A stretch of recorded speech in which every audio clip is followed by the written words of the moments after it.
mira, bobo. Anda para allá, bobo. Ladies and gentlemen, welcome back to the SoFlo Soccer channel. My name is Matt, and today we are going to be previewing one of the most anticipated matches this year. East versus West, Miami versus LA, Messi versus Lloris in this quarterfinal CONCACAF Champions Cup matchup that LA are going to be hosting first in round one or in leg one of two. This is going to be a very, very exciting matchup. I'm very, very hyped for this game. I'm also trying to mentally prepare myself for the fact that this game is going to take place at 11:30 p.m. Eastern time. For those of you like AC Lionel, who is on the West Coast, this is going to be just like another night for you guys. But for us, we're going to have to go through it. But now I get a little bit of a taste of what some of you experience when you do watch Miami, whether you're West Coast, whether you're Europeans, and like you watch it at like some random hour of the day. I get to experience that now. So it's going to be pretty interesting, and I'm very, very looking forward to watching tomorrow's matchup. But let's say hi to everybody that's joining in. What's up, Ash? What's up, Ace Lionel? What's up, Circus? It's going to be California versus Florida. Messi holding the 2026 World Cup trophy is good karma. We're gonna talk about that. We're gonna talk about some other news that has been going on around. I guess that's happened in like the last 48 hours. But first of all, let's talk about. Oh, Thomas is actually coming in at great timing. Thomas, I was watching Inter Miami 2 Open Cup against Miami FC. Let's talk about that real quick. Let's give just a shout out. I mean, I used to do this before, like in my older streams when I first started streaming last year, was I would always mention the Inter Miami 2 team because I was going to practically every single 2 game last year, 2 years ago, whatever it was. So I was like always talking about them. But they're playing now in the Open Cup against Miami FC. They're only about like 30 minutes in, so it should be a good game. We have what's his face? We have Tyler Hall that's in the starting lineup. We have Sparks, the draft pick, who's also in the lineup. We have Flores up in the attack, and Sacha's kid is on the bench. And then who else do we have? And then I think that's it from what I could recognize. But we do have some nice young players that are in this team that I don't know, maybe that we'll probably see one day. But hopefully it goes well for them. Hopefully they can get that win in advance through. We'll see. But yes, let's talk about. I mean, like, and this we're doing spring cleaning here right before we do the preview. So we have some things to talk about. First, it's Messi's bodyguard is now banned. I don't know if anybody saw this. Messi's bodyguard is now banned from walking down the sidelines of MLS and I think CONCACAF matches as well, which kind of shocked me a little bit. I was very like perplexed as to why he got banned. I just don't understand like what was the reasoning behind banning the bodyguard. I mean, like he was doing his job to an extent. I mean, like every time there was a pitch invader, the bodyguard would be there, just like eyeing him down like a hawk. But for some reason now he's banned. I mean, like here's something on Twitter saying Lionel Messi's bodyguard has been banned from entering the pitch after the MLS changed their safety protocol. So it says here it's only MLS, but Yassine Cueco or Cheuco, Messi's bodyguard, says, I have been in the USA for 20 months and 16 people have already invaded the pitch. I am not the problem. Let me help Messi. That's a lot of people. I don't know if anybody, I should have like looked up stats for this, but 16 people in 20 months invading the pitch is not a regular thing. Like that is not something that should be happening on a regular basis. And that definitely shows that MLS has a problem because I don't like you don't see this thing happen in the Premier League. You don't see this happen in La Liga, in any major European competition. You don't see it happen in the international competitions either. You just only see, I feel like you just only see pitch invaders here in the United States. It's very, or like in international matches. It's very like, it's extremely rare for there to be a pitch invader in any European competition. So, I mean, yeah, it's a lot of invasions. It's a lot of invasions that's happened. So I just don't understand the reasoning behind this. Maybe it's the fact that I don't know. It looks bad that there's a player with like Messi's probably the only player that has a personal bodyguard. In the league and probably in sports history. Like I can't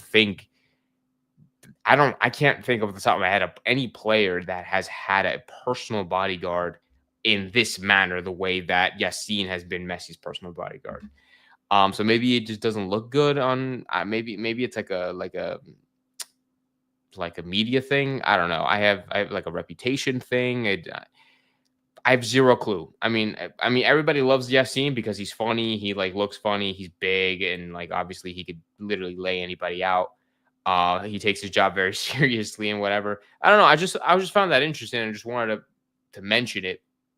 I personally would have never there's no point in banning him. Just like keep him out there, like extra protection. He's big. Like there's nobody's gonna fight him.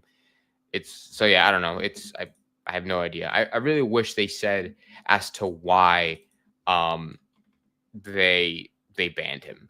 But in other news, we'll probably talk about one more spring cleaning thing, and then we'll move on to the preview. But Lionel Messi has once again, he started promoting the World Cup. Messi was promoting the World Cup today with Patrick Mahomes. They both posted in front of the World Cup trophy, the original World Cup trophy. This is the trophy that Messi lifted in Qatar 2022, which is honestly insane. Love the jumper here. I'm loving the hoodie. I'm loving the sweatpants from his own brand. That looks so clean. I love it so much. And apparently he was just promoting it, I guess, like talking about how like exciting it's gonna be. And this is I think that but yeah, no, it was a whole event. I had no idea this was happening today until I saw it on social media. But look how happy he is holding that trophy, man. That is so crazy. Look how happy he is. But now that this has happened, this is only going to give us extra luck, man. I feel like Messi holding on to that World Cup trophy is just like what Ash said in the beginning. It's just going to give us good karma for the upcoming game against LAFC. So I thought that was pretty interesting. But anyways, let's see. Look at Tom Bogart's new tweet. What did Tom put? What did he tweet about? Okay, he literally just posted this 20 or 10 minutes ago. Yassine, better known as Messi World Cup, says he's banned. What's going on? If he is, it's an Inter Miami decision, not an MLS decision. Here's what I know. Lionel Messi's bodyguard said he's not allowed on the field during games anymore. A decision he's not thrilled about. He's become recognizable by American fans. Now he's no longer able to do that. They don't allow me on the field anymore. If that's the case, the decision was made by Inter Miami, not Major League Soccer. An MLS spokesperson told Give Me Sport that the league have not updated its policies or protocols regarding team security guards being stationed on the field. Multiple teams have designated team security guards stationed near the team benches on the field during matches. Inter Miami have not yet replied to request for comment. Interesting. I was in Europe for 7 years working for League One and the Champions League, and only 6 people invaded the pitch. I mean, like, that's not because you were working, but that's just because the Europeans they're not as crazy as us when it comes to that sort of thing. There's a huge problem here. Let me help Messi. If limited presence on the field continues, it'll be down to a club policy rather than a decree from the league. Huh. And then there's like a feature on him that I'll read like another time. But that's interesting. Thomas, thank you for bringing that out or bringing that up. That is very interesting. So according to Tom Bogart and according to Give Me Sport, this is an Inter Miami decision and not an MLS decision. That is what everyone else is saying. That is even weirder to me. That is weirder to me than the MLS, like believing that it was the MLS's decision. Don't know what could be the cause for that, but I mean, it's I don't know. I don't know how I feel about that. I just don't understand why they would ban him from walking down the sidelines. Like, it's not like if he was doing anything wrong. I have no idea. I have zero clue. It's not Miami's decision. MLS trying to put it on Miami. I mean, like, but Miami has refused to comment on that. Miami could have easily been like, yeah, no, that's not like we didn't say that. Like they could easily say that. And Ace Leonard is really giving me these predictions like crazy. And I go to the Beckham. Oh yeah, that too. Like he went out with for Beckham's birthday with Suarez and all that. Guys, LAFC is winning. Raul Sanelli got his revenge by getting Yasin banned.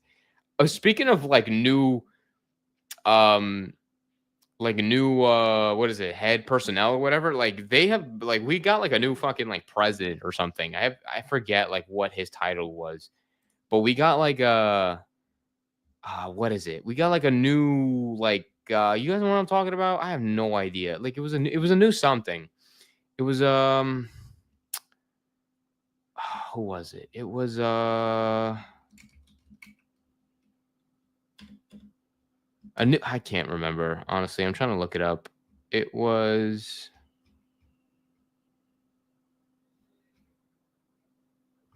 don't know. Literally have no clue. I have no idea. Whatever. I don't know what it is. But apparently we got like a new like president of something. So I don't know what that was about, but oh, I think Messi and Co tweeted it because I did send him that article. Oh yes, Inter Miami. Here, let me share this. Inter Miami has appointed its fourth CSO since the start of the 2024 season. As the club navigates one of the most pivotal periods in its history, it remains to be seen how long the former Atletico Madrid executive will last. So we got another like CSO. Like we had Sanelli, then we had Hoyos, who I guess was filling in temporarily. And now we have this guy named Marrero from Atletico Madrid. Inter Miami will name Alberto Morero as their new CSO. He will take the lead as the club to continue to add and subtract from their executive staff over the last 18 months. What is going on, dude? I don't even know what's going on. Inter Miami have named Alberto Moreno as their new chief soccer officer, which was basically the same position that Hendo was Chris Henderson was taking. It's another move to tweak the sporting structure. Moreno, who previously worked for Atletico Madrid and Atletico San Luis, will take the lead as the club continue to add, subtract from the whatever in the last 18 months. This is what the guy looks like. So many fucking ads. Can you get that shit out of my face? Yeah, he looks young as hell. This guy looks very, very young. This seat has proven volatile to hold Inter Miami's recent history. Moreno will be the third official CSO, plus one more unofficial head of the sporting structure since the 2024 season. Chris Henderson held the gig for a few seasons, whatever. Sanelli said to have that time, whatever. Sanelli was, a month after Henderson was at, a month after Henderson left, Sanelli was reassigned. He no longer oversaw sporting matters, and then it was given to Guillermo Hoyos, which was like the godfather of Messi.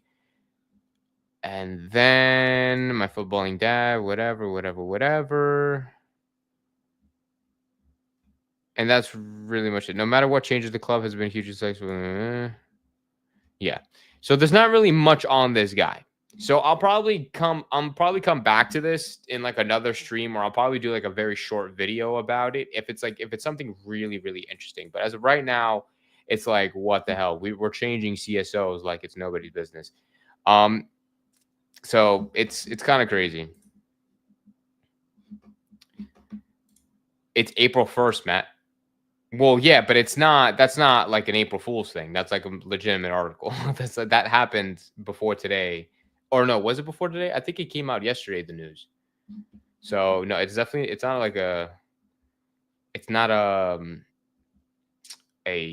April Fool's kind of thing. My hair is like so flat today. Obando was way before Owens and they got fired. Here's the reason for the Obando signing. Club needs to get a good direction. That's all that matters. Yeah, I think maybe you're saying that this guy, Morero, Alberto Morero, like he's the reason why we have Obando right now. Honestly, that's not a bad like thing to say. But I mean, it's interesting. If anything else, or if I find more, when I do more research, I'll come back to this probably next time we do like a midweek thing or an end of week news thing. Or like I said, maybe I'll do like a short 3-minute video about it if there's anything interesting to know. Without further ado, let's talk about what everyone came here to see. And let's talk about LAFC. Let's talk about this quarterfinal matchup. Let's preview this CONCACAF Champions Cup game. LAFC will host Inter Miami. What seems to be, just honestly, this is going to be a really good game, guys. This is going to be a very, very competitive game. Even though LA have not been the best this season so far, they're still LAFC. Like, they're still a very big club. They still have really, really good players. But Miami have better players. Miami, they're not I was going to say they're not a big club, but they are a big club. They're a big club. We have good players. We're playing in men's football, and we are undefeated this season in all competitions. I think we're like 9 games unbeaten right now, or 7. No, 8. 8 or 9. We're like 8 or 9 games unbeaten. LAFC, I obviously am not familiar. Like, I'm not an expert on LAFC's style of play. But out of curiosity, I did go and watch the LAFC versus San Diego FC in like the derby, in the whatever derby they call it. I forget what the derby's name is called. And it's interesting because San Diego FC have former Inter Miami players. They have Dos Santos, that's their starting keeper. They have Chris McVeigh, who played a couple of years ago, back when his last year was Messi's first year. They have Franco Negri. They have I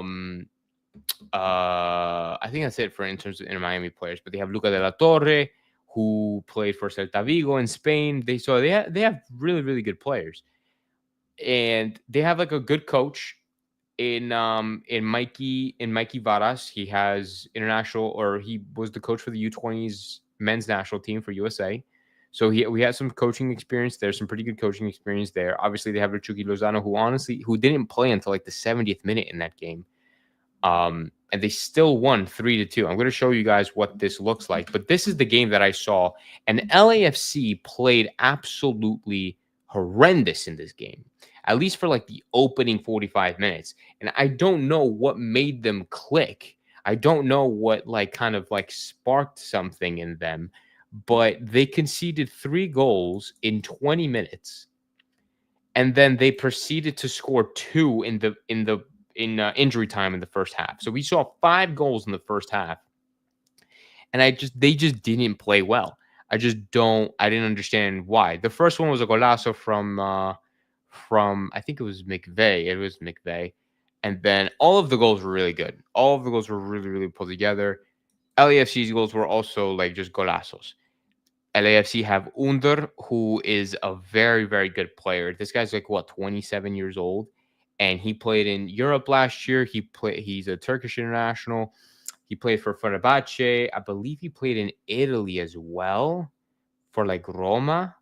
If I remember correctly, they have Bouanga, who is definitely somebody we're gonna have to look out for. I think that's their best player this year so far.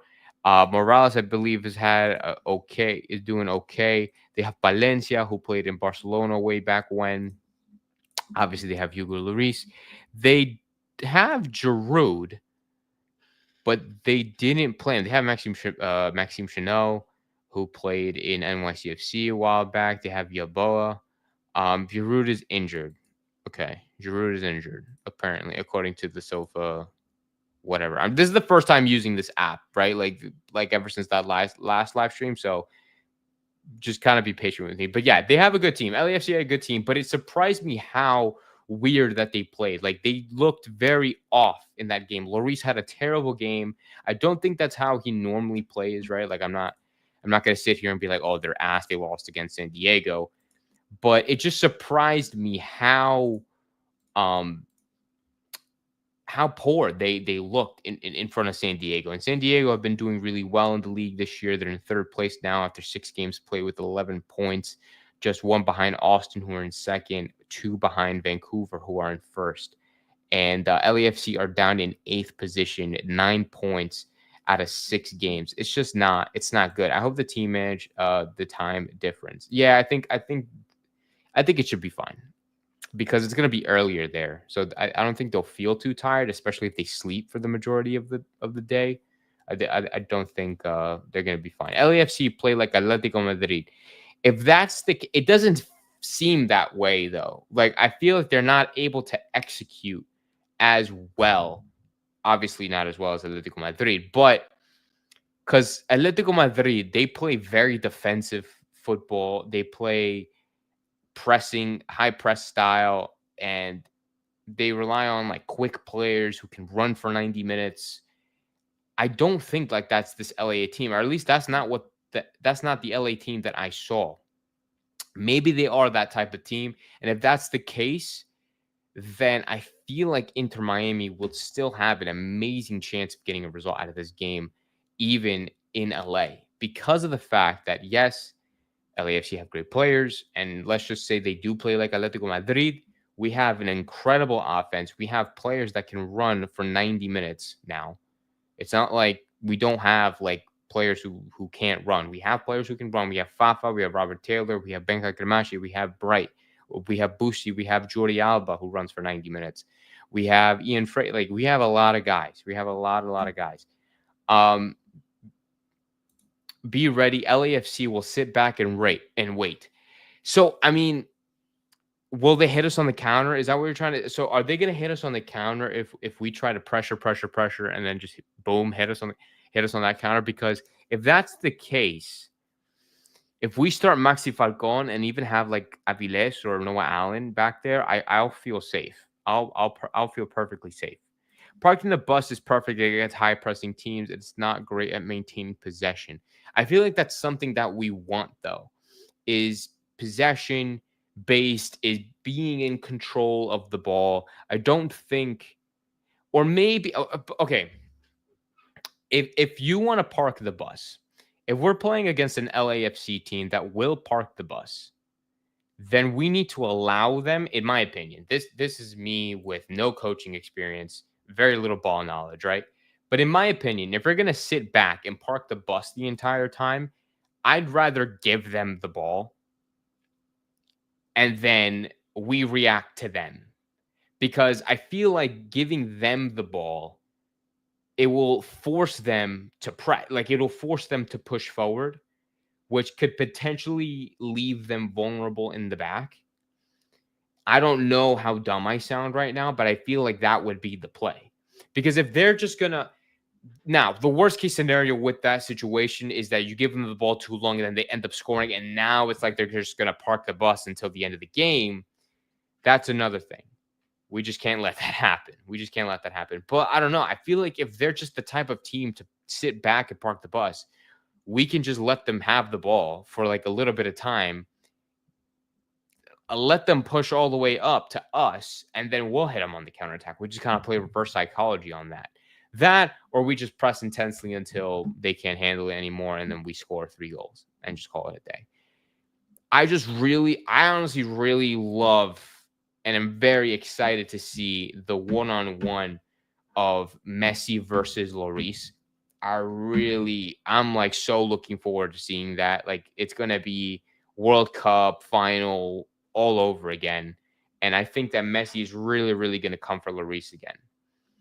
I mean, Lloris is going to try his very best to stop that and be as competitive as he can against Messi, stop as many shots as he can. He's going to want to not get embarrassed by Lionel on the day. But I feel like Messi is just going to like, I just want Messi to just completely destroy Lloris. On a real, LAFC have not been good. That's what I'm saying, right? Like, we can't, there's no denying it. I mean, like, there's just, We've seen how they play. We're looking at the results right now, and they've just not played. These are their. I'm going to show you guys the last couple of matches that LAFC played. They have, like I said, they lost 3-2 to San Diego. They beat Kansas City, but it's Kansas City. They lost to Austin, who are in second place right now in the Western Conference standings. But according to ratings and stuff, it looked like both teams had like a really good game. They lost to Columbus. This was in the second leg of the CONCACAF Champions Cup, but they obviously went through. They lost 5-2 to Seattle. They lost 5-2 to Seattle. Seattle are currently, if I go to the Western Conference standings, Seattle are currently in 12th place. So they lost to a very mid Seattle side. A very, very mid Seattle side. They have Ryan Kent. Seattle have Ryan Kent. Do you guys know who Ryan Kent is? This is the guy that played in Rangers, right? Yes. This guy is a Champions League player. He played one game in the Champions League last year. But this guy was like a Rangers legend, but a really good player for Rangers. They have Jesus Ferreira. They have Jordan. Yeah, they still have Jordan Morris. They still have Ariola. What? They still have Roldan. Oh, they have Alex Roldan as well. Interesting. That's not a bad. It's not. It's a very mid team. I would say this is still a very mid team. But yeah, it's compared to the. I mean, they're sitting pretty low. They're sitting lower than LAFC right now, and they lost 5-2. So that says a lot right there. They lost to, or no, they beat NYCFC only 1-0 though. They beat Colorado only 1-0. Minnesota only 1-0. This was in the Champions Cup, by the way. They lost to Colorado in the first leg of the Champions Cup. They're not doing the best. They're not looking so hot. Low scoring. It's very low scoring. Doesn't seem like entertaining football, and they're not on a good run. They're just really, really not on a good run. So I'm looking I'm feeling very, very confident going into this game. We can press high we can press high if also still have enough players hanging back to defend and regain possession. So that's what if Maxi Falcon starts, that's going to be his job. It's going to be to sit back. Like, he's going to be the stopper of this team. And if Aviles plays, like, it's going to be similar to how we played against Philly. Aviles pushed a little higher up. Ian Frey pushed a little higher up. Obviously, Jordi Alba. Excuse me. And Maxi Falcon was staying back. And he did a really good job of doing that. So I'm not too worried about having enough players at the back. I mean, like, I don't know how many forwards they're going to keep up top, LAFC. Probably just Bouanga, and that's it. And I think Maxi Falcon can handle Bouanga. I feel like LAFC is just so disorganized. They just signed Ryan Kent because they got so many injuries. Is it a loan or a permanent move? Because Ryan Kent is a crazy signing for MLS. I feel like Ryan Kent could tear up this league. I had no idea that this guy was in Seattle. Columbus dominated LAFC, but counter is the reason Columbus is out of CCC. Okay.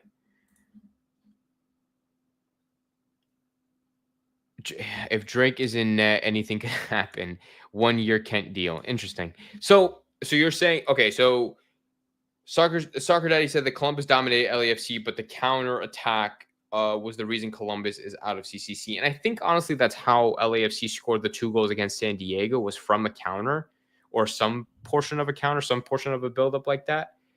So I mean, if they're really critical on these counters, then we're just going to have to watch out. We'll probably have to stay or have the back line play a little further deep than usual, because we normally play high intensity, high press, high line. But we're going to have to play a pretty low block, like low block with the offense. We'll probably play a low block with a very low block with the defense, and just kind of hope for the best. But at the same time, we don't want anything crazy, because like Under could take a shot from outside the box and score. Bouanga would be deadly in the box. I just feel like you just can't let them have enough time in our own third, if that makes sense. So I mean, we're not going to have players like Ustari. We're not going to have players. I mean, like, I think he'd be the only one. Messi is obviously going to travel with the team. They're probably already there now. If not, they're going tonight or tomorrow morning. But if Ustari doesn't start, we're going to have Drake or Rocco, probably Drake, because Drake was on the team yesterday. He was in the team sheet yesterday in the last game against Philly instead of Rocco. So I'm assuming that Drake is going to play over Ustari. Ustari had that calf injury. He has a lot of cramps. He's most likely going to sit out for this game. And now the question is, do we trust Drake against this high level opponent, even though they're in poor form? High level forwards on the opposite end against Under and Buanga. I'm not sure. I don't know if we trust them. I don't know. You guys let me know in the comments if you guys trust Drake being in the goal when you're facing players like Buanga and Under. I don't know, man. I just let me see. Let me look at the last CONCACAF Champions Cup against Columbus, the game that they lost. They lost. Diego Rossi scored a penalty. That was one of the goals that was scored. And then Russell Rowe scored in the 10th minute. Buanga scored in the 96th minute. And this is how they lined up. Evo Biasi, Morales, Igor Jesus in the midfield still, Delgado still in the midfield. So this is the same midfield, and I think this is the same back line in the Hugo Lloris. It's the same thing. So yeah, I don't know. I mean, it'll be interesting. It'll be very, very interesting. But now that they have Under's going to be playing. Morales is going to be on this left side, and then he'll probably hit the bench. I don't know, man. Anything could happen. I honestly, like, if you were just ask me as a fan, I don't trust Drake. If it's Drake, keep 3 back. Other teams have spent too much time on our side of the pitch all season. Trust, not even on a regular day. Now he has 0 match fitness. That's true. So it's funny how nobody has trust in Drake. So you would rather have Rocco start in net and face these opponents than Drake, no matter what the situation can be. I mean, like, if Rocco is our starting keeper tomorrow against LA, can we play a little bit more high press with a higher line, I should say? Because because Ash said if it's Drake, keep 3 back. So we're gonna have to play low line, keep defenders back. If it's Rocco, do we still keep the 3 back, or can we play a higher line? Because in my opinion, with Rocco has his flaws. Rocco panics a lot, and that could be the fact that he's like 23 years old or something, 22 years old. Sure, but then there's times where it's like he'll look okay on his feet. His decision making would be okay. His reaction time, I think, is pretty high. But I mean, it's still like he still has a lot of learning to do, is what I'm trying to say. So it's like it's like you can't have your complete faith in Rocco, somebody who hasn't been in the team long enough, who hasn't got a lot of playing time. Over Drake. Like, you know what I'm trying to say? If no Ustadi, and Drake I trust, but strongly believe Rocco will start, says Neptune, okay? If no Ustadi, then Drake. If no Ustadi, then Drake, but no Rocco. Okay, so Soccer Daddy would want to see. Soccer Daddy doesn't trust Drake. He doesn't trust Drake, but he'd rather see Drake play than Rocco, is what I'm hearing. Wookie doesn't want Rocco either. So you'd rather see Drake play, is what I'm hearing. So it's like nobody trusts Drake, but they want Drake to play over Rocco, is what I'm hearing. This is what I'm hearing from you guys right now.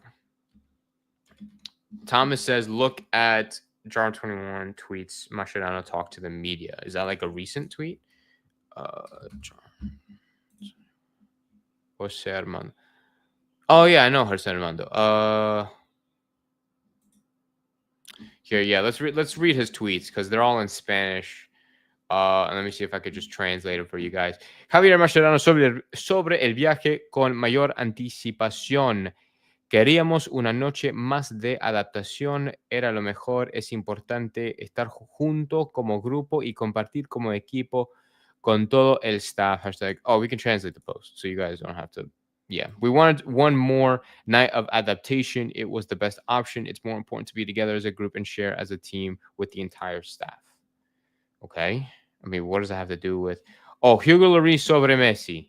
This is going to be fun.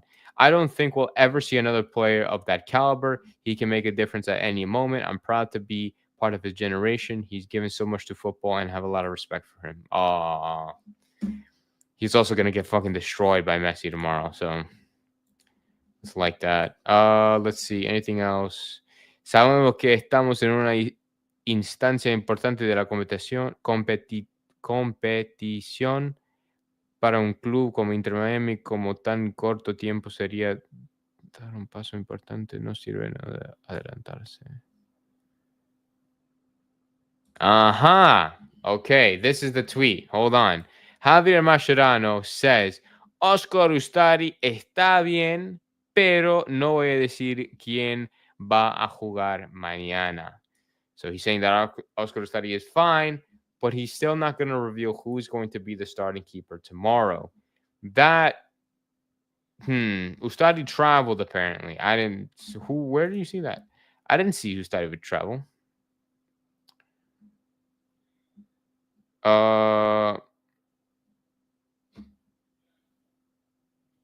Here, second option. C, no more battle. People trying to create fans. Yeah. I mean, I'm one of those people. I just want to see Messi cook Lloris and just give me like flashbacks to the 2022 World Cup. Let's see this. Mascherano, the most important thing is that the match against Philadelphia ended well. The reality is that we returned to training yesterday. We gave them a rest on Sunday, so we'll see how they feel today. Vamos a ver. I guess this is sobre Messi. We'll see. I hope Leo is ready for tomorrow and can play. They'll find out before the game kicks off. Yeah, he always says the same shit. Siempre contra Leo. Always having Leo is a plus. We won't deny it. We know that every time he's here, we're stronger. But I have to say that the team has stood up to the challenge when we haven't been able to count on him. Son un buen equipo. I guess this is talking about LAFC. They're a good team. They have important players and a coach with experience in the league. We're looking ahead of a tough match and what we hope to put in a good performance together. Do you guys think Messi's going to play? Do you guys really think Messi's going to play? Here, look, and then here, look. Let's listen to this, and then we'll answer that question. This one will be for Coach Cerundolo. I wanted to ask you about Javier Mascherano. What have you seen from him just coming, to MLS for the first time, first club experience, and yet, he's having a pretty good record so far. So I want to have your take on it. And for Hugo, my question would be, you have expressed so much admiration for Messi in the last few weeks. What do you think is the legacy that he'll leave to the game, not only in the States, but, overall? Thank you. Yeah, he's done a great job. If you just judge his performance as a coach by results, winning 8 out of your 9, best start ever for the club is fantastic from a Miami perspective. I think if you go and watch each individual game, you could see vulnerabilities. You could see in a lot of those moments they could have tied or lost. And so it seems that they've become maybe a little more dangerous in transition. Oh, yeah. I've allowed a little bit also out of run of play as far as receiving chances. But yeah, this is a game of results. And I think judging by that, he's done a great job. So it's our job tomorrow to make sure that little run they have stops. Well, talking about Leo Messi, we can stand here and stay here for a while. It's just, we don't need to talk. Okay, he probably says that. Like, he probably said like what he tweeted earlier about like he's like the greatest and he's like thankful or whatever the fuck. What's it called? So, okay, Miami King says he will play subbed in. Soccer Daddy thinks the GOAT is starting. Messi, I think Messi will be on the bench, says Thomas. I believe it's another off the bench day for Messi tomorrow. Excuse me. You talk about Chelo already. I saw he traveled. Yeah, I did see. I didn't talk about Chelo yet. We were just going to talk about Messi first, and we'll get to Chelo and we'll get to the other players in a second. But I want to talk about Messi because I think it's important to talk about Messi first, since that's who everybody is essentially going to be expecting to play tomorrow. I'm expecting Messi to start and play the full 90 minutes tomorrow. I don't see the reason why Messi has to come off the bench tomorrow, because I think the whole point of Messi resting and coming off the bench against Philadelphia was the point to play him for the entirety of the game against LAFC, because the LAFC games this like that's me like thinking about work too much. This first leg and that second leg, those are the most important games in our season. Like the game against Philadelphia was not an important game. Yes, it was for the top spot in the Eastern Conference. Yes, it's great that we won against the top team in the East. But at the end of the day, we could have lost that and we would have been fine for the rest of the season, to be honest. The reason why Mascherano had to rest Messi was because it was a long time since Messi played a game because of the injury. He didn't go to the international break, so it was good to give him some minutes against Philly. He ended up scoring, and he ended up looking really, really good. But now that you did that, you gave him minutes against Philly, you rested him. It's been a couple of days. Now it's time for him to play the entire 90. That is my opinion. And that is what should happen. There is no reason for Messi to come up. Why? Why would Messi come off the bench? Unless he's not feeling up to it, which I highly doubt is the case. Because it's like there's no way he's still feeling bad after all of this time. Respectfully to Messi, because he looked great against Philly. And I understand that his injury is serious. Has been reoccurring. He's been going at it for the last couple of years. But he should be fine. He should be fine to play the full 90. So yeah, Solid Rock thinks is the go to starting. Frey played hard last game, so Cello might strat. I hope they don't renew Cello in the summer. Okay, so since everybody's talking about Cello and the defense and stuff, and let's talk about that. So I did see Cello traveled. Like Inter Miami posted on their I saw it on Twitter. Inter Miami posted on Twitter the fact that he traveled, or like it showed him going to the plane. And I'm like, huh, interesting. Well, we knew that he was fine, but we just didn't know he was gonna play. And do I want him to play? No, absolutely not. Should he play? Absolutely not. So him traveling to LA really scares me. It really scares me because I just don't want him there. Like, I don't want him to play at all, unless like we're winning 3-0 and Ian Frey's starting and he's still on the field. Then sub him out for Cheto. But like, other than that, there is no point. Like, why are you starting Cheto? I love this shirt, by the way. And not because Chelo's wearing it, but I love this shirt. I just had to say that. Ian Frey needs to start. Ian Frey is one of the reasons why we didn't lose against Philly. It's literally him and Ustadi that saved us, and Maxi Falcon. Did that defense? We played incredible defense against Philly. Excuse me. So, anyway, Chelo better not get on the field, especially if Drake is in goal. Yes, Lujan before Chelo. I'd rather see Lujan play. Frey will start, not Chelo.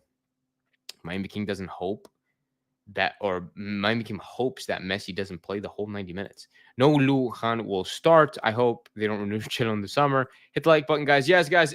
Thank you, Suzanne. Guys, if you're still here, if you're enjoying the live stream so far, please hit the like button. It helps me out a lot. It helps out the community. If you are new, please subscribe. We do live streams like this all the time. I do regular videos, and we always have fun doing this kind of thing. But Cheto is on loan, so he's gone after the season. Well, yeah, but I just don't want him to start. 65 degrees. Oh, no way. That sounds so good. That's where you like Russell and whoever the second team will play. The merch is sexy. Cello's looking funny in this. Messi will start. Agree. If Messi gets another injury for starting and playing a full 90, it's time to have a talk. No, the talk was had. We had the talk. We had the talk back when he didn't represent Argentina in the international break against Brazil and Uruguay. That is when we had the talk, because that is when it was actually serious. I wasn't worried about Messi's injury until he missed Argentina versus Brazil, until he missed Argentina versus Uruguay. That's when I got like worried.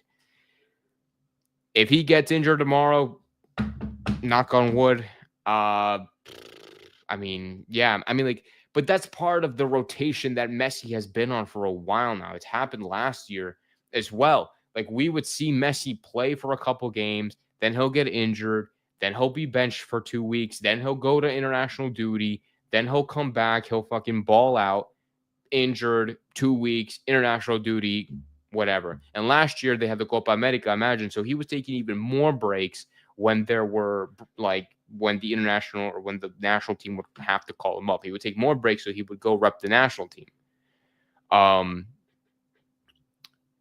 He obviously didn't go this time because of the injury, and also because low-key, like, Argentina didn't really need him because they would have qualified anyway without him. So it wasn't necessary for him to go. But for pride and as an Argentinian national player, as Argentina in general, you want to be there for those types of games. But anyways, before I get into that rant, what were we talking about? Okay, Chelo. Yeah, Chelo shouldn't play. He doesn't deserve to play. And it doesn't make sense for him to start because he hasn't played this whole time because of the injury. So if he starts tomorrow, then I am raising questions. I'm raising a lot of questions, and I will rage in the post-game reaction. Speaking of the post-game reaction, before I talk about the rest of the team, I don't know if I still have yet decided if I'm going to do a post-game reaction because the game is at 11:30 p.m. Eastern time. So that means the game is not going to be done till 1:30 in the morning-ish. Everybody's going to be asleep. It's a Wednesday night. If it was a Saturday, I definitely would have done it. But it's a Wednesday night. Everybody in my house is going to be asleep. If I was living alone, I would have done it, no problem. But I don't want to wake them up, especially if I have to, like, if I'm going to get, like, emotional about it or, like, excited and, like, get, like, really into it. Like, you know what I'm saying? I'd rather save that for Thursday. Thursday, I don't have work, so I'm going to be up regardless. Thursday, I don't have work. So it'll just be a better day to kind of go over everything without having to worry about waking up everybody. So that's so far the plan right now. But I don't know. If I change my mind last second, just be aware.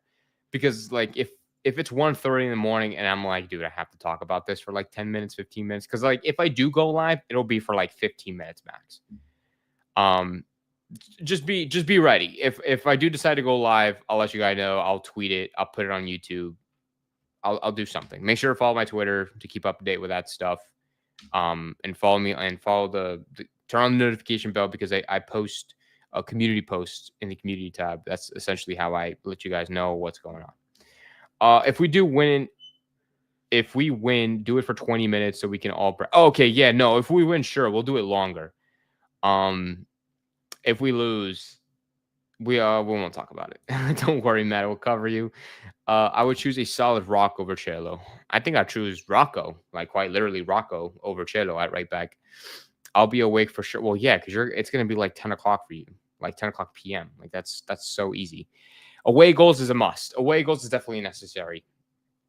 Let's talk about the team. Let's talk about the rest of the team. Tadeo Ashende, I don't think traveled, which was was something important because it was a minor injury that he suffered against Atlanta because of the turf. So I really thought he was going to be ready for this LAFC game, but I guess he's not. At least I don't think. I didn't see anything about him traveling. So that kind of worries me a little bit. And I honestly don't know. Like, I don't know what else to really... Like, I just really wish we had him. I really wish we had Tadeo Ashende. We luckily didn't need him against Philly because Taylor honestly balled out against Philly. And Fafa was he was like the freaking road runner on that wing. He was really, really fast. So it's, I don't know. It'll be interesting to see if like Fafa and Taylor run down those wings again. I don't know if that strategy is going to work against LA, but I don't know. It's going to be very interesting. I'm trying to think of other players. I mean, Telesco Segovia came off the bench against Philly last time. Let me actually pull the game up against Philly. So against Philly, so we can get a visual on it. Let's go to full screen mode. Please and thank you. Let's move you to here so you guys can actually see this. And bam. Okay, so this was how we lined up last time, right? Against Philly. We had Cremashi playing at the 10 with Robert and Fafa, Busi, Redondo, Frey, Aviles, Falcon, Alba, Ustadi. I think this should be the same back line. This is no disrespect to Noah Allen. I've said it all season that Noah Allen deserves this start, but I thought Aviles had a fantastic game, a very disciplined game against Philly, so I think he deserves another chance, and I think he should do well against LAFC, especially physically. And I've talked about this before. Noah Allen obviously has that physicality issue where he has gotten beaten quite a few times against teams who are very physical. I think Atlanta was the game where he was getting beaten a lot. Don't quote me on that. I think, or it could have been the game before. I don't know. Regardless. But Maxi Falcao and Aviles did really well last time. Obviously, Jordi Alba did very well. Ian Frey was a monster, and we didn't lose because of him. Ustadi is unsure. Obviously, we're not sure about the game. If Ustadi's fit and ready to play, I want to play Ustadi. And then if he's not, I'm going to play Drake. Like, I would rather play Drake. For the midfield, we need Busi and Bright.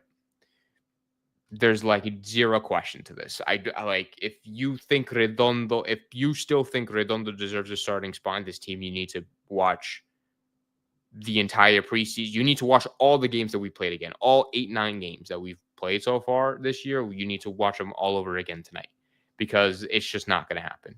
Redondo does not deserve a start. Redondo's playstyle will not fit into what I don't think will fit into how we'll approach this game against LA. We need Bright as a base, as a defensive base support, like just another option on defense if we are actually going to get hit with those counters and high press and whatever. Bright is going to be the one to do it, and then Busi's going to do well.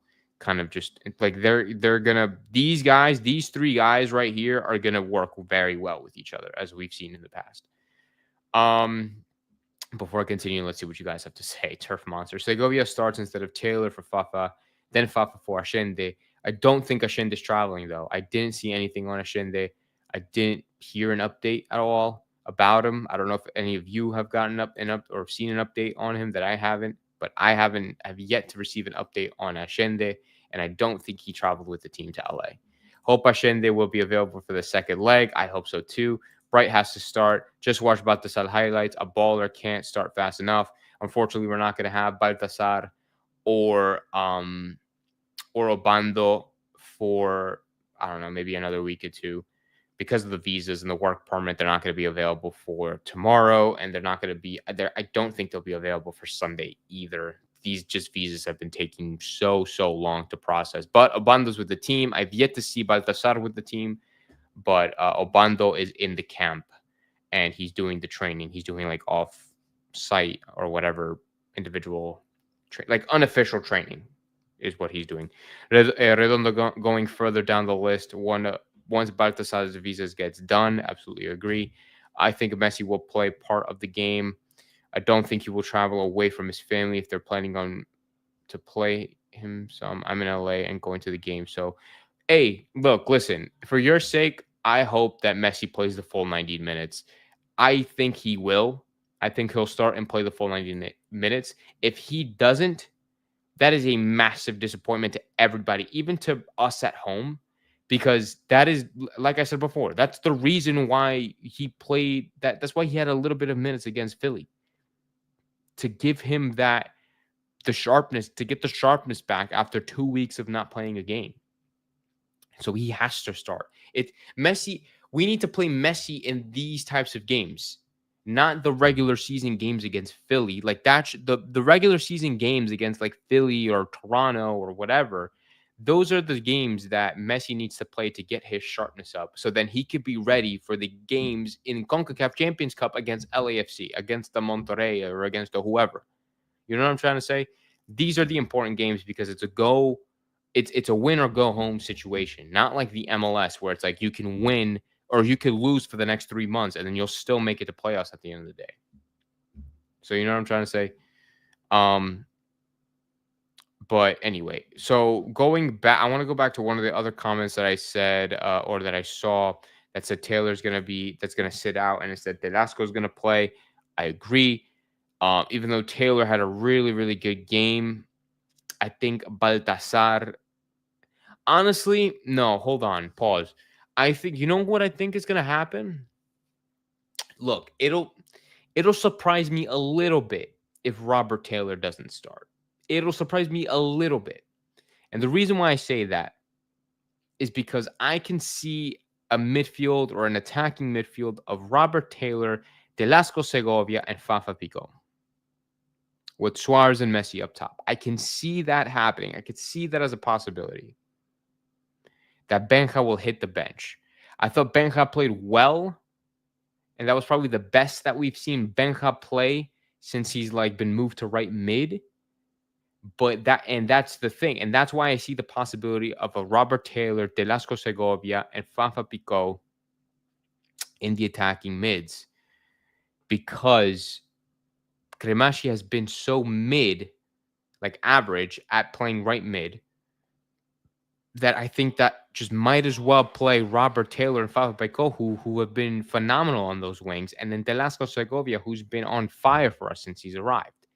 So that's my reasoning for starting Taylor, and then just put Velasco at cam, or put Velasco as one of the. Oh no! Wait. No, I'm an idiot. No. Literally disregard every single thing that I just said for the last minute, because if Velasco plays and Robert Taylor and Fafa Pico plays, then Messi can't play. So that goes out the window. So it has to be. The midfield four has to be Velasco Segovia, Boosie, Bright, Fafa, maybe. Yeah, Fafa. And then Suarez and Messi up top. Completely disregard what I said about the other things. Yeah. So no. I mean, if Messi doesn't play, then I think the other, that's how it'll line up before. It'll be Robert Taylor, Velasco Segovia, and then Fafa with Suarez up top. That's how I think it'll go if Messi doesn't start. It'll be the same thing like in the Philly game, just replace Cremashi with Velasco. So, I don't know. Just for safe on the first leg, if Messi doesn't start, no, wrong. No way Taylor start. Taylor will start, and Crem is going to bench for Segovia. Yep. Messi will play. Yeah. It's not disappointing. Messi is 37, and his body is not the same. Yeah, but it is disappointing because at this point in Messi's career, like I've said this before, in this point in Messi's career, he can't be playing a full 90 every game that he plays. But in these types of games, he needs to play the full 90. In the CONCACAF Champions Cup game quarterfinals, he needs to play the full 90 both legs. He can play this game, rest against Toronto, and then play again in the second leg. Nope.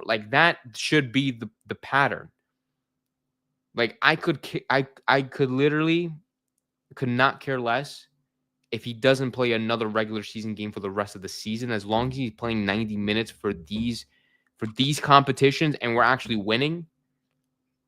I don't know if what I'm saying makes sense, but it's at 37 years old, I don't want him playing in back-to-back MLS regular season games. I want him to play the full 90 once a week in CONCACAF Champions Cup. You know what I'm trying to say? That's what I think. Feel that Benja will still start. I think Benja will start. Really? You'll think Benja will start over Velasco or Benja will start over Fafa? Because I think Fafa was so quick and so so threatening down that wing that I feel like it's very difficult for him not to start. You know what I'm saying? So if Benja would play, then that means he would have to play over Telasco Segovia, which I think is a huge mistake. I think Telasco Segovia needs to play. Telasco had a quiet game against Philly off the bench, but I mean, it was off the bench. You know what I'm saying? So I mean, unless Telasco Segovia just doesn't have a good game when he starts, then sure, sub him out. Put Benja in. But I don't know. I got no problem with Messi coming off the bench. He got the same injury happening. Agree. No need to play Messi in the regular season. I don't know. But that's what I think. I think that's how the lineup is going to be. I think Messi's going to play a full 90. I think it's going to be Suarez Messi up top. I think in the midfield is going to be Telasco, Benja. I think the midfield is going to be Telasco, Busi, Bright, Fafa. The back four is going to be Ian Frey, Aviles, Falcon, Jordiaba, like how it is in this Philly game. And then hopefully Ustari is going to be in net. If not Ustari, because of his injury, it's going to be Drake Callender. I think Noah Allen's going to come off the bench. I think that we're probably going to see the likes of Benja come off the bench at some point if he doesn't start. And then I think that's it. And then maybe Lujan or something. We're not going to see Gressel. We're not going to see any of that. So we'll see. We'll probably see Lujan come off the bench. We'll probably see Redondo. I don't know. Things like that. But we'll see. Anyways, let's get into predictions before we wrap things up. We're a little bit over an hour, and I apologize. This is probably the longest that we've gone with the stream in a while. Let's get into predictions before we wrap things up. My prediction for this first leg against LAFC, very, very big game. LAFC are not in good form as of late, so it's making me feel very, very confident. However, we cannot be too complacent about this game. We still have to take this very serious.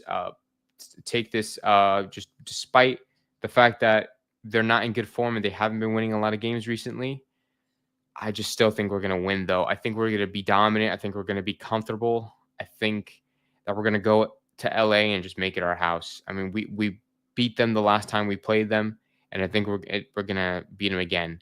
I'm going to say if Messi plays the full 90 minutes, we're going to win. I'm going to say 3-1. I don't think we're going to keep the clean sheet. I think Boanga or Under is going to score a banger from outside the box or something. But I think it's going to be a clean I think it's not going to be a clean sheet. I think it's going to be a 3-1 win for Inter Miami. Let's see what you guys have to say. We have Thomas saying 2-1 to Miami. Gustavo saying 3-1 to Miami. Ace Leonard is saying 2-1 Miami. Skrilla thinks it's a 3-1 Miami win. 3-1, 3-1. Okay, so a couple of 3-1s. We had some 2-1s. 2-2 says Alexi. He's predicting a tie. Alexi is predicting a tie for the first leg. Remember, away goals are super, super crucial. So we will have an away goal advantage. So the more goals that we score in this tie, the better. EJ says to shout out to EJ for being a member also of the channel, being the first and only member of this channel. I appreciate your support and just supporting the channel as best as you possibly can. And yeah, man, you're the best, bro. I appreciate you. 2-1 to Miami says Artillery 9. Be careful with Boanga. We have to be careful with Boanga. 5-0 LAFC, April Fools. 2-2 is not bad. The Venezuelan guy is also dangerous. Martinez. Okay. Boanga hat trick. Yo, chill. We can't be manifesting that, bro. April Fools, bro. April Fools. But no, these are good guesses, guys. I appreciate you guys for tuning into this preview and talking a little bit about LAFC. Some news that has been going around with Inter Miami as of late. But yeah, tomorrow's going to be a big game. I'm very excited for tomorrow. Late as hell, 11:30 p.m. Eastern time for you guys at the West Coast. You guys got it good tonight, or tomorrow night. So yeah, have fun with that. I'll keep you guys updated if we're going to do the post-game reaction. If we win and if it's a crazy game, I'll go live for 15-20 minutes, talk about it for a bit. I probably won't be enthusiastic and all that because it's going to be almost 2 o'clock in the morning and everybody's going to be asleep. So I don't want to wake anybody up. But we'll go live 15-20 minutes. If I do go live 15-20 minutes, we're still going to go live on Thursday and do a full breakdown, a regular 30 minutes to an hour live stream and talk about the game regardless. So,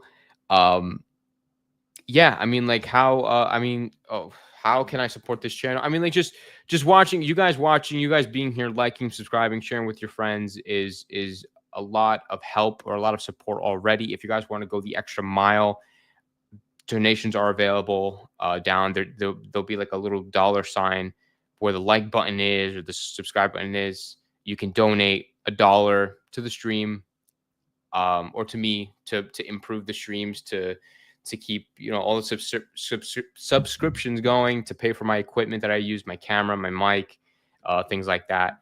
And that's if you want to take the extra step and go the extra mile and be a very, very dedicated supporter. April Fools, y'all. Hope you guys have a great match. Hope it's a great match. Good job. Appreciate you guys again. Shout out to all of you. Shout out to Suzanne from Australia, which is insane. I've always wanted to go to Australia. I've always wanted to go, maybe one day. But anyways, guys, have a great rest of your night. Hit the like button, hit the subscribe button, turn on that notification bell so you don't miss another live stream, and to see if I go live tomorrow night at 1:30 in the morning. And Ball Miami, hopefully we can get this win on the road at LA. Ball, muchacho.